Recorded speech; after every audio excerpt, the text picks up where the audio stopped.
I stared at the legal documents spread across my attorney's mahogany desk, my hands trembling as I read the accusations printed in bold black letters.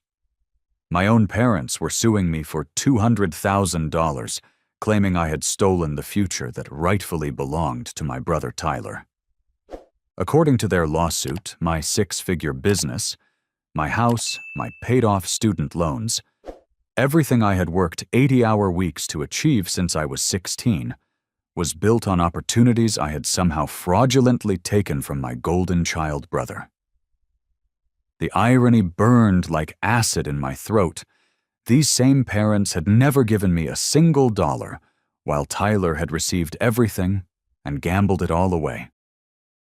Growing up in suburban Cleveland, I learned early that love in my family came with conditions. Tyler, 3 years older than me, could do no wrong in our parents' eyes. When he brought home a report card full of D's, Dad would pat his shoulder and say he was just finding his path.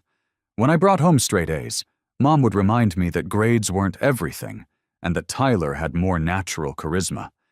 At 16, I started my first real business venture. Mrs. Patterson next door had complained about her overgrown lawn, so I borrowed our neighbor's ancient push mower and offered to cut it for $15.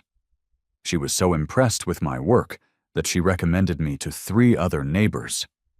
Within 2 weeks, I was making $60 every Saturday morning. My parents watched my little lawn care operation with amused tolerance. "It's nice that James has a hobby," Mom would tell her friends over coffee. Meanwhile, Tyler was spending his weekends at parties, coming home drunk, and getting lectures that always ended with Dad slipping him $20 for gas money. I reinvested every penny I made. By 17, I had saved enough to buy my own mower, edger, and leaf blower. I was maintaining 12 lawns every weekend and had expanded into snow removal during Cleveland's brutal winters. My bank account grew steadily, while my parents praised Tyler for getting accepted to State University, even though his SAT scores were mediocre and his GPA barely qualified him for admission. The real shock came during my senior year when I applied for scholarships and financial aid. I spent countless hours crafting essays documenting my business experience and highlighting my academic achievements. Tyler, meanwhile, partied his way through his freshman year of college, changing majors 3 times and barely maintaining the minimum GPA to avoid academic probation. One evening in March, I overheard my parents talking in hushed tones about Tyler's tuition costs. Curious, I checked the mail the next day when they weren't home. Hidden between credit card offers and grocery store flyers, I found bank statements that made my blood run cold. Over the past year, my parents had transferred $30,000 to Tyler's checking account. The memo lines read, "Business startup funds, investment capital, and entrepreneurial support." $30,000, more than I had saved in 2 years of backbreaking work. That night at dinner, I confronted them. "You told me there was no money for my college expenses. You said I needed to figure it out on my own." Dad set down his fork and fixed me with a stern look. "Tyler is exploring his options. He has big ideas." "What ideas?" I pressed. "He's failed every class except Intro to Communications." Mom's face flushed with anger. "Your brother is going through a difficult transition. He needs our support." "And I don't—" "You're different, James," she said, as if that explained everything. "You've always been self-sufficient. Tyler needs more guidance." I spent that night lying awake, staring at my ceiling, and processing the truth that had been staring me in the face for years. My parents had written me off as the responsible one who didn't need help while pouring money and attention into Tyler's endless potential. They weren't investing in his future. They were enabling his failures. The next morning, I made a decision that would define the rest of my life. I packed my clothes, my business equipment, and my savings into my beat-up Honda Civic and moved into a tiny studio apartment across town. My parents didn't try to stop me. In fact, they seemed relieved. Now they could focus entirely on Tyler without the uncomfortable reminder of what actual success looked like. My apartment was 400 square feet of stained carpet and leaky faucets, but it was mine. I had $4,000 in my checking account, a high school diploma, and a burning determination to prove that I didn't need anyone's help to succeed. Living alone at 18 was harder than I had imagined. My studio apartment had a kitchenette the size of a closet and a bathroom where I could touch both walls while sitting on the toilet. The rent was $600 a month, which seemed manageable until I factored in utilities, groceries, and gas for my car. I was spending almost every dollar I earned just to survive. My lawn care business sustained me through the summer, but I knew it wasn't scalable. I couldn't mow lawns when it snowed, and I certainly couldn't build a future on seasonal work that destroyed my body. I needed something that could grow beyond the limitations of physical labor. That's when I discovered digital marketing. A client mentioned that his restaurant was struggling to get customers through the door despite having great food. I offered to help him create a Facebook page and manage his online presence for $50 a month. Within 6 weeks, his weekend reservations had doubled. Word spread quickly through Cleveland's tight-knit small business community. I spent my nights teaching myself everything I could about social media advertising, search engine optimization, and content creation. YouTube became my university. I watched tutorials until my eyes burned, took notes in cheap spiral notebooks, and practiced on my own experimental websites. While other kids my age were partying or sleeping, I was learning skills that most business schools didn't even teach yet. By winter, I had landed my first major contract, a local restaurant chain with 4 locations. The owner, Mr. Rodriguez, had been impressed with my work for his friend's pizza shop. He offered me $50,000 to completely overhaul their digital presence, create targeted advertising campaigns, and develop a customer retention system. It was more money than I had ever seen in one place. I was 3 weeks into the project when Tyler showed up at my apartment unannounced. I hadn't spoken to him or my parents since moving out 6 months earlier. He looked terrible. Bloodshot eyes, wrinkled clothes, and the pale complexion of someone who spent too much time indoors drinking cheap beer. "James," he said, shifting awkwardly in my doorway. "Can we talk?" Against my better judgment, I let him in. He looked around my sparse apartment with what seemed like genuine surprise. "This is where you've been living." "It's temporary," I said defensively. "I heard about your business. That's really cool, man. I'm proud of you." The words caught me off guard. Tyler had never expressed pride in anything I'd done. For a moment, I felt the familiar longing for family connection that I thought I had buried. We talked for 2 hours. He apologized for the way our parents had treated me. He admitted that he had wasted the money they gave him on stupid investments and party expenses. He seemed genuinely interested in what I was doing, asking detailed questions about my marketing strategies and client relationships. For the first time in our lives, we were talking like equals. Before he left, I made a mistake that would nearly destroy everything I had built. I told him about the Rodriguez contract. I explained my strategy, showed him the proposal documents, and even gave him access to my project management system, so he could see how I organized client work. I thought I was finally connecting with my brother. 2 days later, Mr. Rodriguez called me in a panic. Someone had contacted him claiming that I was inexperienced and using questionable tactics. They had provided detailed information about my project timeline, my pricing structure, and my client list. They even knew about a minor delay I had encountered while waiting for graphic design approvals. "I'm sorry, James," Mr. Rodriguez said over the phone. "I can't take the risk. I'm canceling the contract." I felt like I had been punched in the stomach. $50,000 vanished in a single phone call. Worse, I had already invested $12,000 in market research, content creation, and advertising materials specifically for his restaurants. Money I didn't have. Money I had borrowed against the anticipated contract payment. I spent the next week trying to trace the source of the anonymous tip. My limited technical skills weren't enough to identify the person who had contacted Mr. Rodriguez, but I had strong suspicions. Tyler was the only person who knew the intimate details of my project. He was also the only person who would benefit from my failure. My suspicions were confirmed when I discovered fake negative reviews for my business posted across multiple platforms.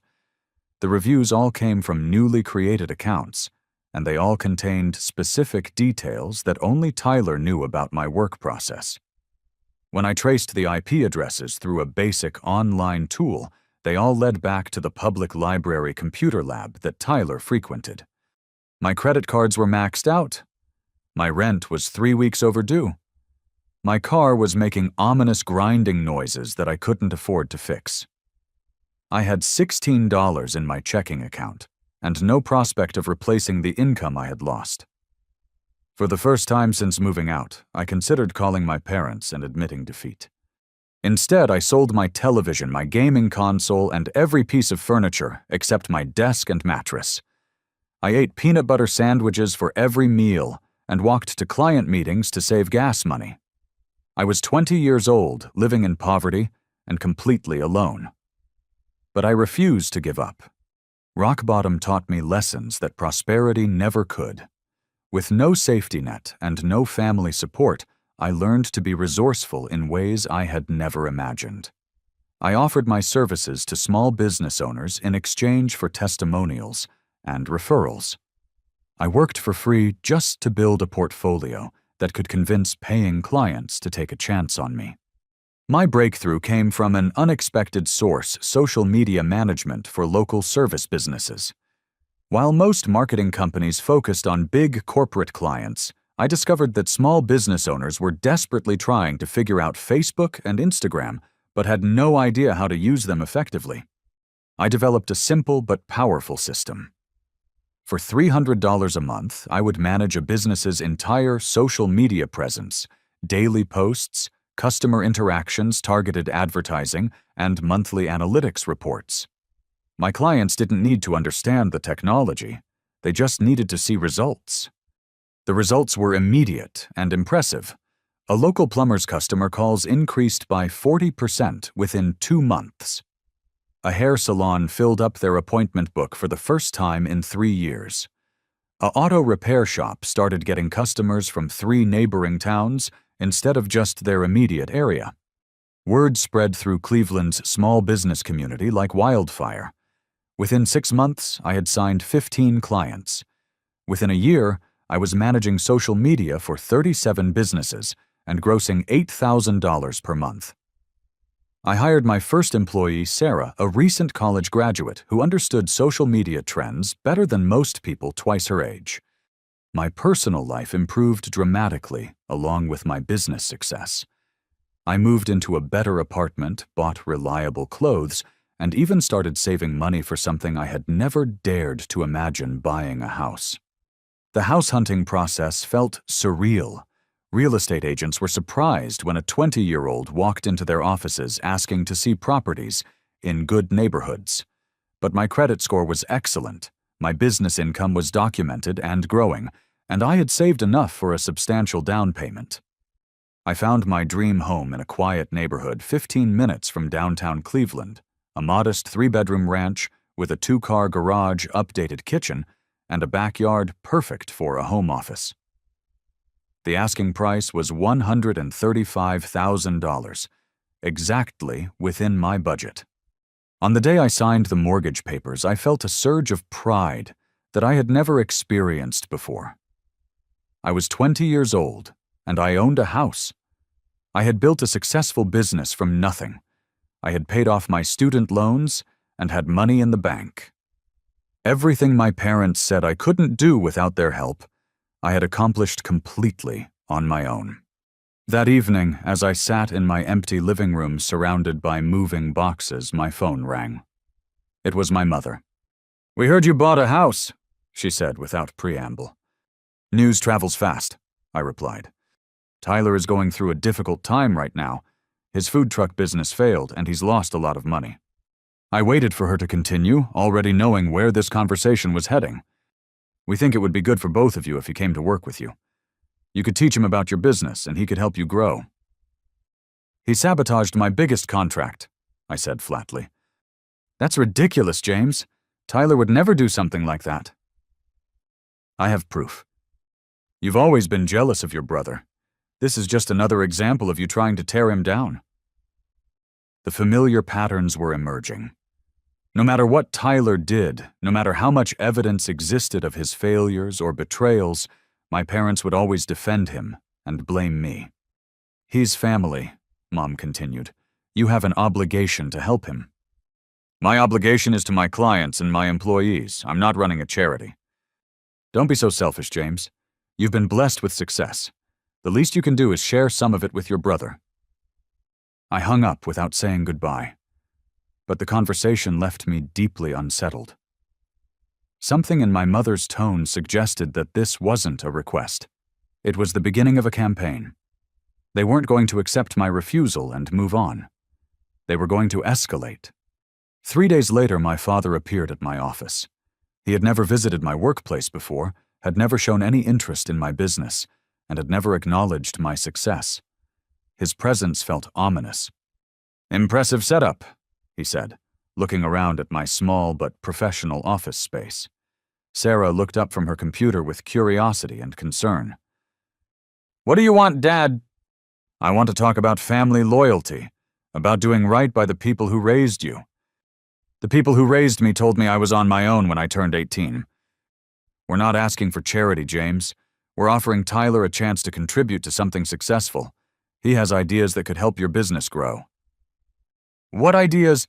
Dad shifted uncomfortably. Business development ideas, marketing strategies, partnership opportunities. Such as, he's been working on a comprehensive plan for expanding your services. He thinks you could be doing much more than you're currently doing. I almost laughed.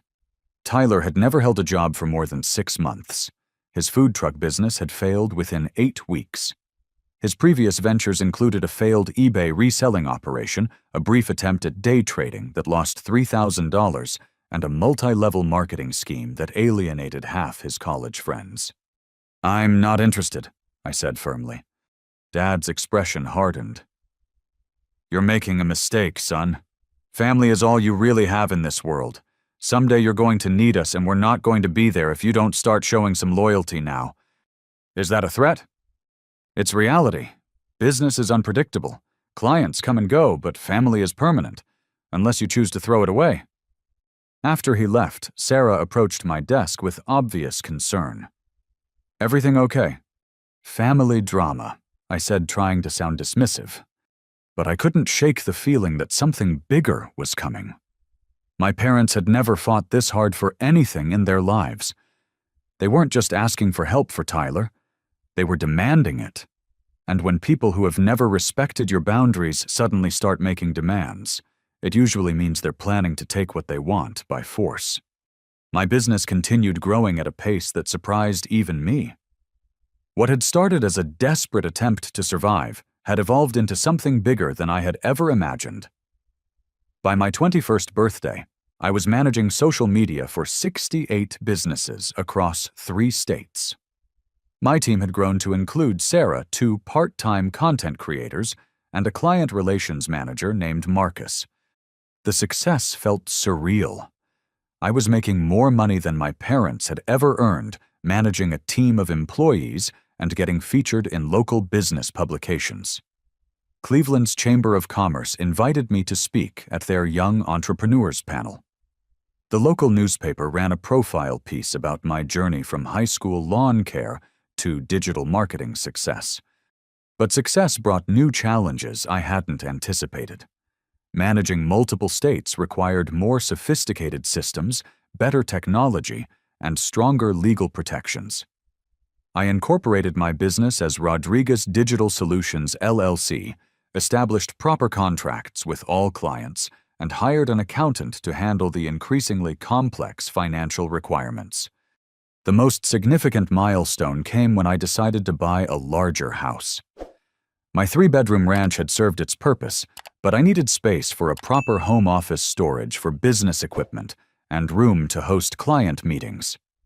I found a beautiful 2-story colonial in one of Cleveland's most desirable neighborhoods.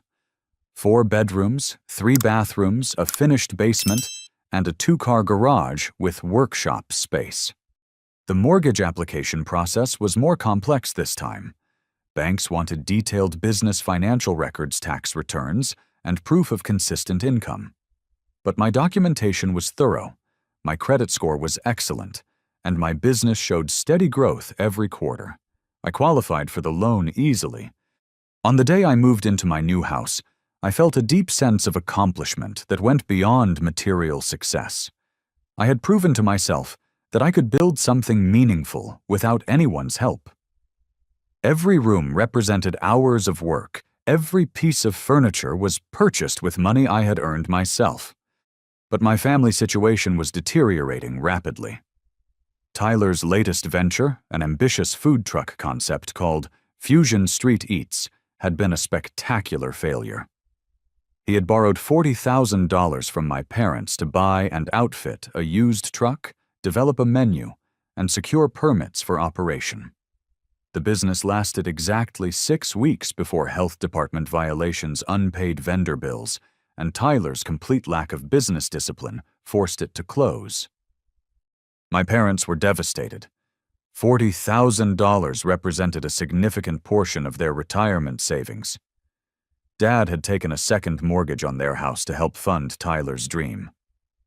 Mom had borrowed against her life insurance policy. They were both nearing retirement age with insufficient savings and mounting debt. Instead of holding Tyler accountable for the financial disaster, they began focusing their anger on me.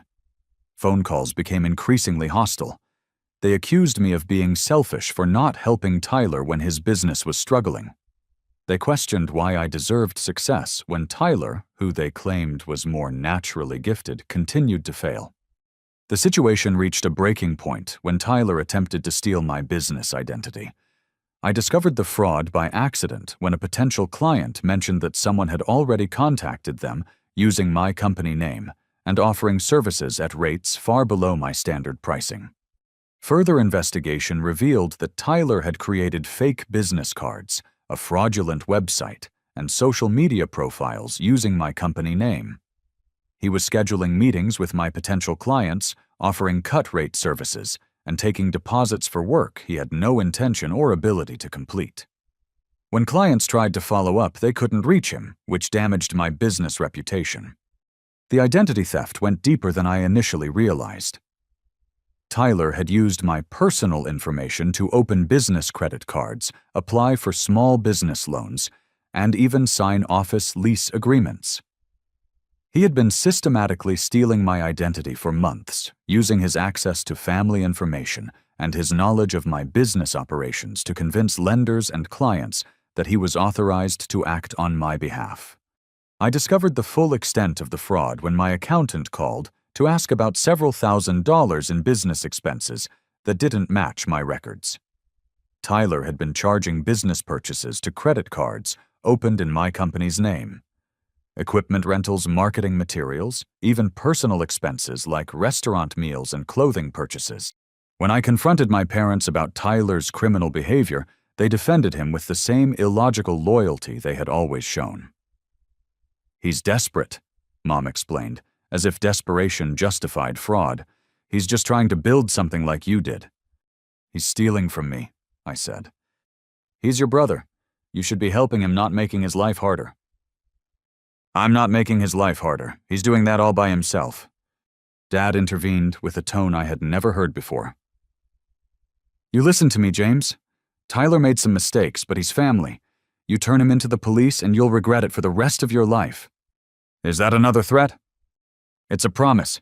You destroy Tyler and we'll destroy you." I hung up and immediately called the police.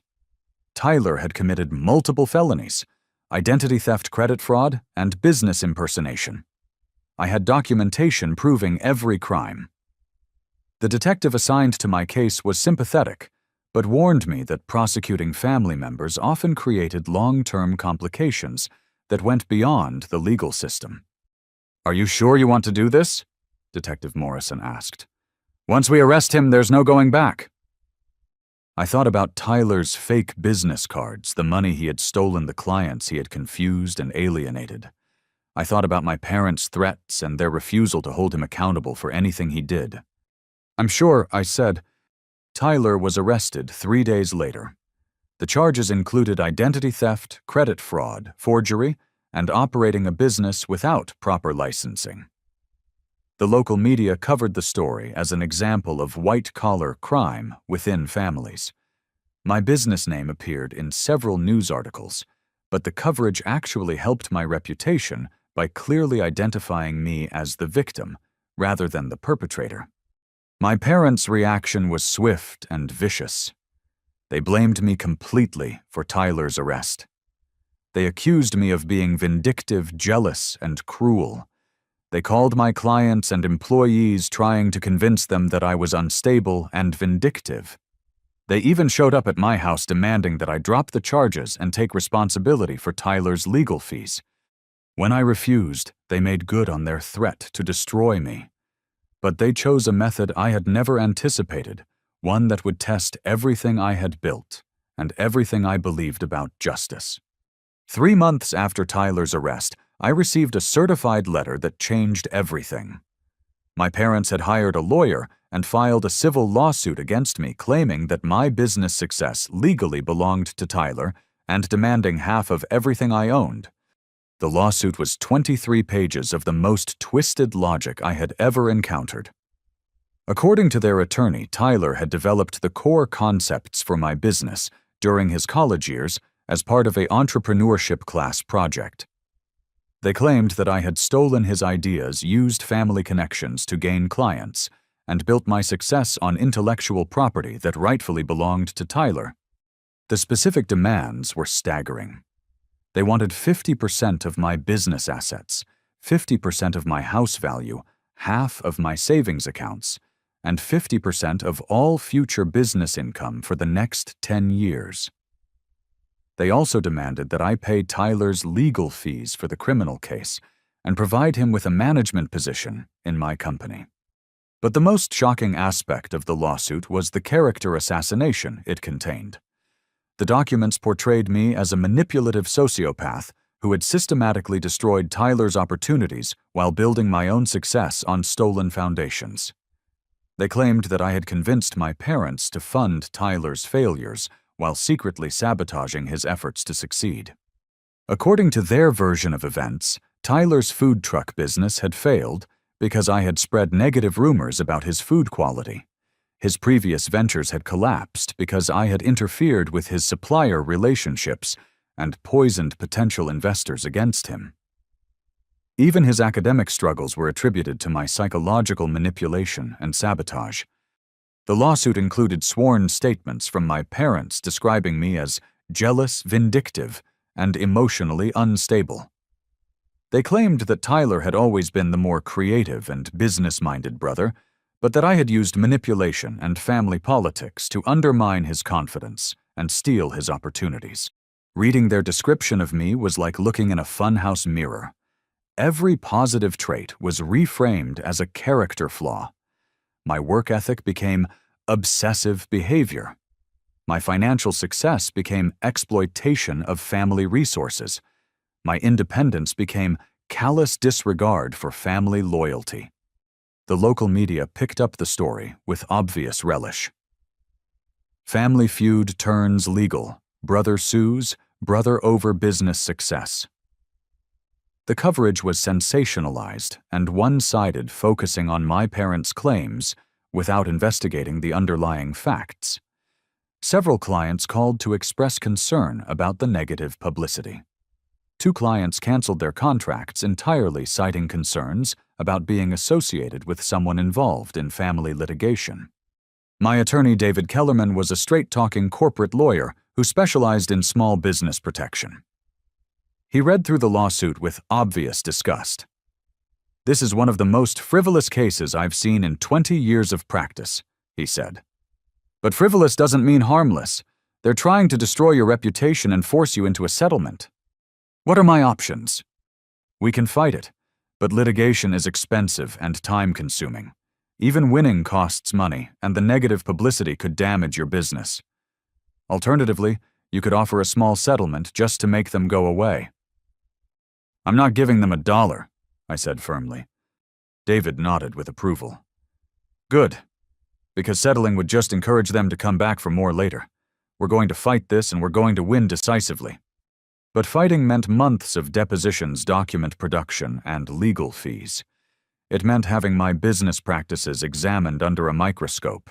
It meant defending myself against accusations that were designed to be impossible to disprove completely. The stress was overwhelming. I was 22 years old, running a growing business, managing employees who depended on me for their livelihoods, and defending myself against a lawsuit filed by my own parents. I wasn't sleeping well. I was losing weight. I found myself questioning decisions that I had made with complete confidence just months earlier. The worst part was the isolation. Friends and extended family members didn't know how to respond to the situation. Some thought I should settle just to preserve family relationships. Others thought my parents were completely unreasonable, but didn't want to get involved. I felt like I was fighting the battle completely alone. My business started showing signs of strain. I was distracted during client meetings. I was making minor errors in campaign management that I had never made before. Sarah and Marcus were covering for me as much as possible, but they couldn't hide the fact that the lawsuit was affecting my performance. 2 months into the litigation process, my parents escalated their tactics. They began contacting my clients directly, suggesting that my business practices were unethical and that I was using their lawsuit to generate sympathy and avoid accountability for professional mistakes. They created fake online reviews for my business, posted negative comments on my social media pages, and even showed up at networking events to spread rumors about my character. The harassment campaign was systematic and relentless. They were trying to destroy my business by undermining client confidence and damaging my professional reputation. Every lie they told contained just enough truth to seem plausible. Every accusation was designed to plant seeds of doubt that would be difficult to completely dispel. For the first time since starting my business, I began to question whether success was worth this kind of personal cost. Maybe I should have just given Tyler a job when they first asked. Maybe I should have settled the lawsuit and accepted the financial loss. Maybe trying to hold my family accountable for their actions was more trouble than it was worth. But then I remembered something Tyler had said during one of our few honest conversations. He had admitted that he had never actually wanted to work in marketing or digital media. He had told me that business ownership seemed like too much stress and responsibility. He had confessed that he preferred the idea of being successful without having to do the actual work that success required. My parents weren't fighting for Tyler's right to succeed. They were fighting for his right to benefit from my success without contributing anything to it. They wanted me to subsidize his failures and share my achievements with someone who had actively tried to sabotage them. That realization gave me the clarity I needed to fight back with everything I had. This wasn't just about money or business ownership. It was about whether people could steal what others had built through lies, manipulation, and legal harassment. It was about whether family relationships gave anyone the right to destroy another person's life and livelihood. I decided to stop playing defense and start playing offense. If my parents wanted a war, I would give them one they would never forget. My legal team's investigation into my parents' claims revealed layers of deception that went far beyond what I had imagined. David Kellerman hired a private investigator, a former police detective named Carol Martinez, who specialized in family fraud cases. What she discovered completely destroyed my parents' credibility and revealed the true scope of their dishonesty. Tyler's supposed business plan that formed the foundation of their lawsuit was a complete fabrication. Carol traced the document to a business school template that had been available online for over 5 years. Tyler had literally copied and pasted sections from a generic marketing strategy guide, changing only the company names and contact information. The original ideas that I had allegedly stolen were actually standard industry practices that any first-year business student would recognize. But the document fraud was just the beginning. Carol's investigation revealed that my parents had perjured themselves in multiple sworn statements. They claimed that Tyler had never received financial support from them, but bank records showed over $100,000 in transfers over 3 years. They swore that Tyler's businesses had failed due to my interference, but business registration records showed that most of his ventures had never been properly licensed or legally established. The most damaging discovery was a series of recorded phone conversations that revealed the true motivation behind the lawsuit. Pennsylvania is a one-party consent state, which meant that I could legally record phone calls as long as I was a participant. David had advised me to document all interactions with my parents once the litigation began. In one conversation, my mother explicitly admitted that they were suing me because they needed money to replace what Tyler had lost. "James has more than he needs," she said. "He should be helping his family instead of hoarding everything for himself." In another call, my father discussed strategy with Tyler, talking about how to pressure James into settling and make him pay for what he's put this family through. Most shocking was a conversation where Tyler and my father discussed my identity theft case. Tyler complained that I had overreacted to his borrowing my business name, and my father suggested that the criminal charges were evidence of my vindictive personality that could be used in the civil lawsuit. The recordings proved that the lawsuit was never about protecting Tyler's intellectual property rights. It was a coordinated attempt to extort money from me by using the legal system as a weapon. They had filed false claims, submitted fabricated evidence, and committed perjury in sworn statements. David filed a comprehensive countersuit that included claims for defamation, intentional infliction of emotional distress, malicious prosecution, and abuse of process. We demanded compensation for my legal fees, damages for lost business income, and punitive damages for their fraudulent conduct. But David's most brilliant strategy was requesting sanctions against my parents' attorney for filing a frivolous lawsuit. Legal sanctions could result in the lawyer being fined, reprimanded, or even losing their license to practice law. Most attorneys are extremely careful to avoid sanctions, which meant that our request would force their lawyer to either abandon the case or risk serious professional consequences. The turning point came during Tyler's deposition. Under oath and facing potential perjury charges, he broke down completely. He admitted that he had never developed any original business ideas.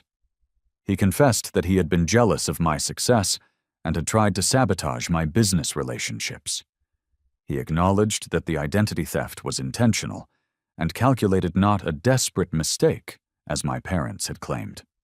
Most importantly, Tyler admitted that he had never wanted to be a business owner. "I just wanted the money without having to do all the work," he said during his deposition.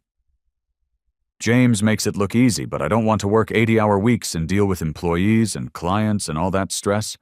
I just thought he should share some of what he made with family." Tyler's honesty was devastating to my parents' case, but it was also oddly liberating. For the first time in our lives, he was telling the complete truth about our relationship and his motivations. He wasn't a victim of my success. He was someone who wanted the benefits of achievement without the effort required to earn them. My parents' attorney withdrew from the case 2 weeks after Tyler's deposition. Professional legal ethics prevented him from continuing to represent clients who had clearly lied to him and submitted false evidence to the court. Sanctions were still possible, but the immediate threat of professional consequences was enough to convince him to abandon the case. Left without legal representation, my parents tried to represent themselves in court. The hearing was a disaster. Judge Patricia Williams had clearly read all the evidence and was not impressed with their arguments. When my mother tried to explain why Tyler deserved half my business assets, the judge interrupted her. "Ma'am, do you understand that your son has been criminally convicted of stealing this young man's identity and defrauding his business?" "Yes, but that's not the real issue here," Mom replied. "What is the real issue?" James has always been jealous of Tyler's natural abilities. He's used manipulation and family politics to undermine Tyler's confidence and steal opportunities that should have gone to Tyler. Judge Williams stared at her in obvious disbelief. You're asking this court to award damages to someone who committed identity theft against the plaintiff. We're asking for what's fair. Family should help each other. Family members should also refrain from stealing each other's identities and filing fraudulent lawsuits. The judge dismissed their case with prejudice, which meant they could never file the same claims again. She also awarded me full legal fees and additional damages for the harassment and business interference. The total award was $70,000, more than enough to cover my legal costs and compensate me for the income I had lost during the litigation. But the most satisfying moment came when Judge Williams addressed my parents directly. I've been on this bench for 15 years, and I have never seen a more frivolous and malicious abuse of the legal system. You should be ashamed of yourselves for trying to profit from your son's hard work and success. This court hopes you will take this opportunity to reflect on your priorities and your treatment of your family members. As we left the courthouse, David was practically beaming. That was a complete vindication, he said. They'll never be able to challenge your business ownership again. I felt a complex mixture of relief, satisfaction, and sadness. I had won decisively, but the victory had come at the cost of permanently severing my relationship with my parents. They would never forgive me for exposing their lies and defeating their lawsuit. I would probably never see them again. The months following the lawsuit victory were transformative in ways I hadn't expected. Winning in court had validated everything I had built and proven that justice could prevail over manipulation and lies. But the real changes went deeper than legal vindication. My business exploded with new growth. The media coverage of the lawsuit had initially seemed like a threat, but it ultimately became the best marketing I could have asked for. Local business owners were impressed that a young entrepreneur had successfully defended himself against family harassment and fraudulent legal claims. They saw me as someone who had integrity and the courage to fight for what was right, even when it was personally costly. Within 6 months of the court decision, I had signed 43 new clients across 4 states. My team grew to include 8 full-time employees and a network of freelance specialists. We moved into a proper office building with conference rooms, dedicated workspaces for each team member, and room for continued expansion. The financial success was gratifying, but the personal growth was even more meaningful. Fighting the lawsuit had forced me to articulate my values, defend my decisions, and stand up for principles that I had previously taken for granted. I learned that success without integrity is meaningless, but success defended with courage becomes something powerful and lasting. 6 months after the court victory, Tyler reached out to me for the first time since his arrest. He called my office and asked if we could meet for coffee. I was hesitant but curious about what he might want to say. We met at a quiet cafe near downtown Cleveland. Tyler looked different, healthier, more focused, less of the desperate energy that had characterized him during his worst periods. He had been working as a line cook at a local restaurant, living in a small apartment, and attending counseling sessions as part of his probation requirements. "I owe you an apology," he said without preamble. "A real one, not like the fake apologies I used to give when I got caught doing something stupid." I waited for him to continue. "I was jealous of you for our entire childhood. You made everything look easy and I could never figure out how you did it. I thought you were just naturally better at everything, and that made me feel like a failure." "You weren't a failure, Tyler. You just had different interests." "No, that's not true. I didn't have interests at all. I had fantasies about being successful without wanting to do any of the work that success requires. I wanted to be you without becoming you, if that makes sense." It did make sense. Tyler had wanted the results of dedication and hard work without the dedication and hard work themselves. "Mom and Dad made it worse," he continued. They kept telling me I had unlimited potential, but they never helped me develop any actual skills. They just gave me money and told me everything would work out eventually. They meant well. I said, though I wasn't sure I believed it. Maybe. Or maybe they were just afraid to tell me the truth about myself. Either way, they enabled me to avoid reality for way too long. Tyler's honesty was refreshing, but I remained cautious. He had been manipulative for so long that I couldn't be sure this wasn't another attempt to gain something from me. "I'm not asking for anything," he said, as if he could read my thoughts. "I'm not asking for a job or money or a relationship. I just wanted you to know that I understand what I did, and I'm sorry for all of it." "What about Mom and Dad?" Tyler's expression darkened. "They're still convinced that you're the villain in this story. They think the court was wrong, the judge was biased, and you somehow manipulated the entire legal system to get revenge on our family. Do you believe that?" "No. I know exactly what I did, and I know exactly what they did. You were the only one telling the truth through this entire mess." We talked for another hour. Tyler seemed genuinely committed to building a different kind of life for himself. He was learning actual job skills, managing his own finances, and taking responsibility for his decisions. The change seemed real, but I knew it would take years to determine if it was permanent.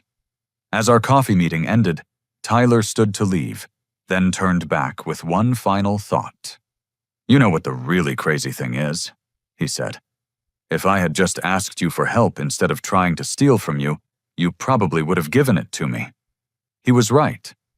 If Tyler had approached me, honestly acknowledged his mistakes, and asked for guidance in building his own legitimate business, I would have helped him. I might not have given him money or a job, but I would have shared knowledge, made introductions, and supported his genuine efforts to succeed. The lawsuit had never been necessary. The identity theft, the harassment, the fraudulent legal claims, none of it had been necessary. My parents could have asked me to mentor Tyler instead of demanding that I subsidize his failures.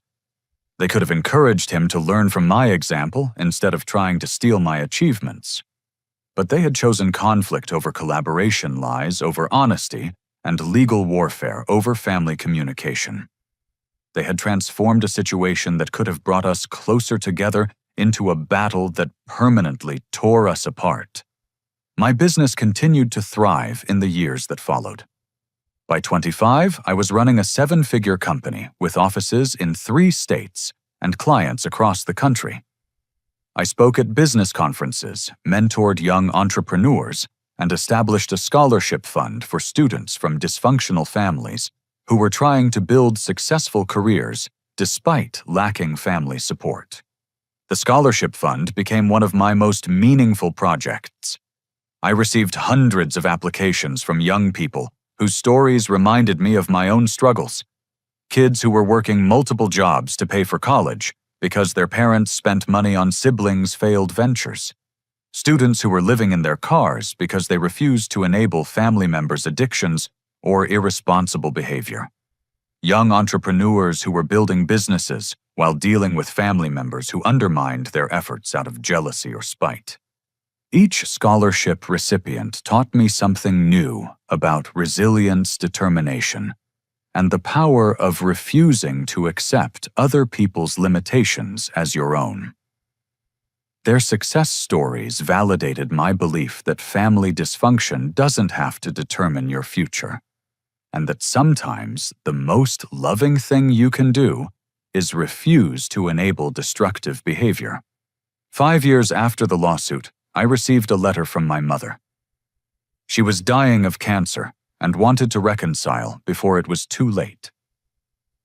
The letter was filled with regrets, apologies, and admissions that she had been wrong about almost everything.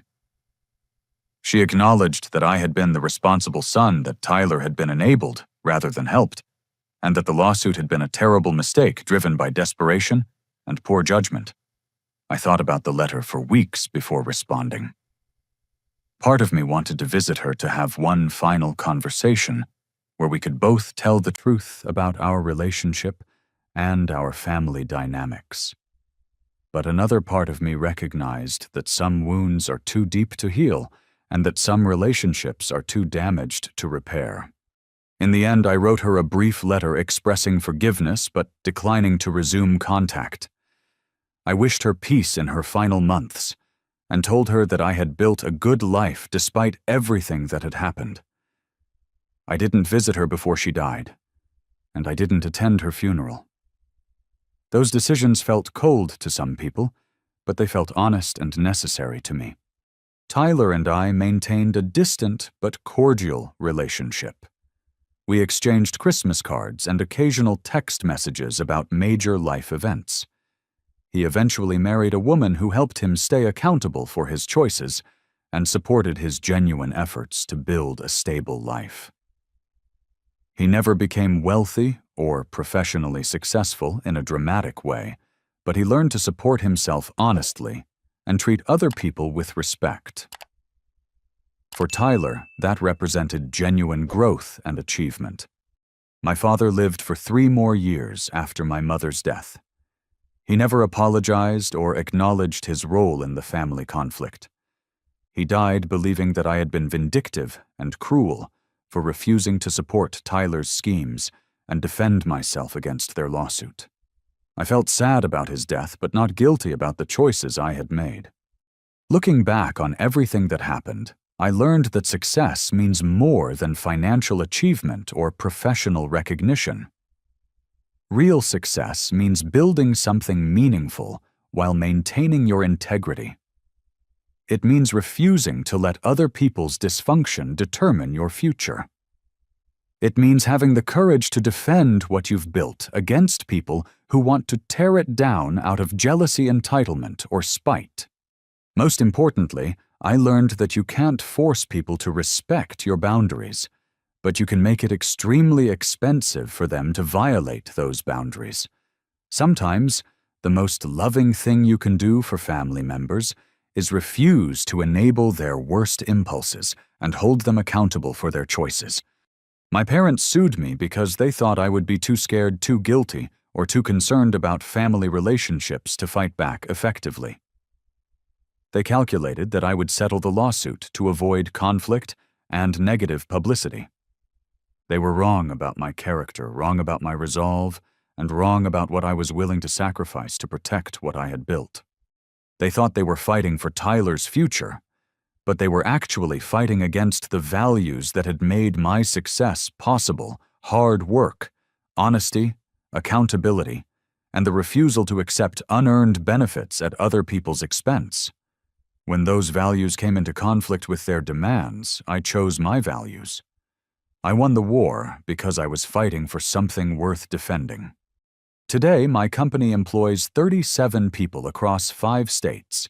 We manage digital marketing for over 200 businesses, from small local shops to national restaurant chains. Every client represents a small business owner who took a risk, worked hard, and built something meaningful. Helping them succeed feels like the most important work I could be doing. I still live in Cleveland, in a beautiful house that I bought with money I earned myself. I drive a reliable car that's paid off completely. I have money in the bank, excellent health insurance, and the peace of mind that comes from knowing I don't owe anyone anything. But the real measure of my success isn't financial.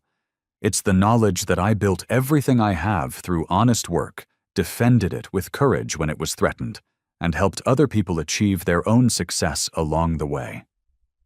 No one can take that away from me, no matter how hard they try. The lawsuit my parents filed was supposed to destroy me. Instead, it proved that I had built something strong enough to withstand their worst efforts to tear it down. Sometimes the greatest compliment your enemies can give you is trying everything in their power to stop you and failing completely. That's not just success, that's victory. Have you ever had to choose between family loyalty and personal integrity? How do you think family members should handle conflicts over money and success? I'd love to hear your thoughts in the comments below. If this story resonated with you, please hit the like button, subscribe to stay updated on my latest content, and share this video with anyone who might benefit from hearing about the importance of standing up for yourself even when it's difficult. Thank you for listening to my story, and I hope it helps you navigate your own challenges with courage and clarity. Remember, you have the power to build the life you deserve, regardless of who believes in you or supports your dreams.